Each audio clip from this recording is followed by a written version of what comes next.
राजनीति लगातार गर्माती जा रही है। अब सवाल ये है कि देश का अगला प्रधानमंत्री कौन होगा। बता दें कि नरेंद्र मोदी ने प्रधानमंत्री पद से इस्तीफा दे दिया है। इस्तीफे से पहले आखिरी मंत्रिपरिषद की बैठक में चुनावी नतीजों पर उन्होंने कहा कि हार जीत राजनीति का हिस्सा है, नंबर गेम चलता रहता है। 2024 के नतीजे घोषित होने के बाद मोदी ने पीएम पद से इस्तीफा दिया है। अगले कार्यकाल के लिए वो 8 जून तक फिर से प्रधानमंत्री पद की शपथ ले सकते हैं। उन्होंने मंत्रिपरिषद के सहयोगियों के साथ बैठक में ये भी कहा कि हमने 10 साल अच्छा काम किया और आगे भी करते रहेंगे।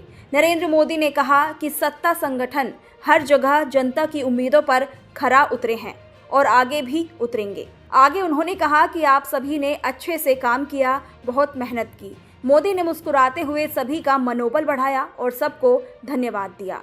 मंत्रियों के साथ बैठक के बाद मोदी राष्ट्रपति द्रौपदी मुर्मू से मिलने पहुंचे थे, जहां उन्होंने राष्ट्रपति को अपना इस्तीफा सौंपा।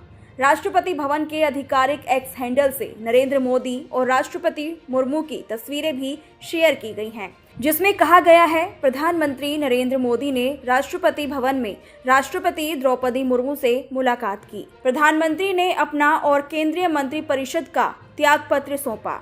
राष्ट्रपति ने त्यागपत्र स्वीकार करते हुए प्रधानमंत्री और उनके सहयोगियों से नई सरकार के गठन तक अपने पद पर बने रहने का अनुरोध किया। बता दें कि लोकसभा चुनाव 2024 में नरेंद्र मोदी की अगुवाई में एनडीए ने तीसरी बार जीत दर्ज की है।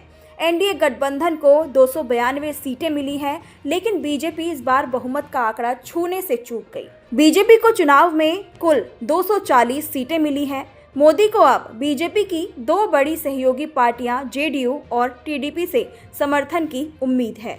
गौरतलब है कि बीजेपी नेतृत्व वाली एनडीए को बहुमत मिल गया है। हालांकि इस बार कई ऐसे राज्य रहे जहां एनडीए और बीजेपी का प्रदर्शन ज्यादा अच्छा नहीं रहा। उन्हीं में से एक राज्य है महाराष्ट्र। यहां राज्य स्तर पर बनी महायुति गठबंधन, जिसे 17 सीटें मिली हैं और उनमें शामिल हैं बीजेपी, शिवसेना, एनसीपी। इसमें बीजेपी को 9, शिवसेना को 7 और एनसीपी को 1 सीट मिली है।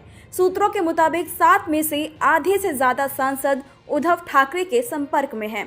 दूसरी तरफ एमवीए को 30 सीटों पर जीत हासिल हुई है। देश में हुए लोकसभा चुनाव में एनडीए को कुल 293 सीटों पर जीत मिली है। वहीं इंडिया गठबंधन को 234 सीटों पर जीत हासिल हुई है।